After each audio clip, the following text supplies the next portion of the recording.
இருக்கிறாங்க. இயேசு கிறிஸ்து உயிர்த்தெழுந்த உடனே இந்த அப்போஸ்தலர்களுடைய வாழ்க்கையை நீங்கள் படித்து பார்த்தீங்கன்னா ஏரோதுன்ற ஒரு ராஜா பேதுருவை பிரசங்கிக்கக்கூடாது, இயேசுவை குறித்து சொல்லக்கூடாது அப்படின்னு சொல்லி அவனை துன்பப்படுத்தணும்னா இருக்கிறான். நிறைய பேரை கொலையும் செய்கிறாங்க. நீங்கள் அதை படித்து பார்த்தீங்கன்னா உங்களுக்கு புரியும். நான் சுருக்கமாக சொல்லிடுறேன். நீங்கள் 7வது அப்போஸ்தலர் 12ஆம் அதிகாரம் 7வது வசனத்தை நீங்கள் வாசிக்கும் பொழுது பார்த்தீங்கன்னா பேதுருவுடைய கைகளினாலும் கால்களினாலும் சங்கிலினால கட்டி நிறைய பேரை காவல் வச்சிருந்தாங்க.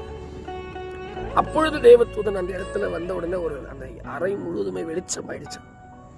அந்த அறை முழுவதுமே வெளிச்சமாகி அவன் கையில் கட்டி வச்சிருந்த அந்த சங்கிலி எல்லாம் அப்படியே அருந்து விழுந்துதான்.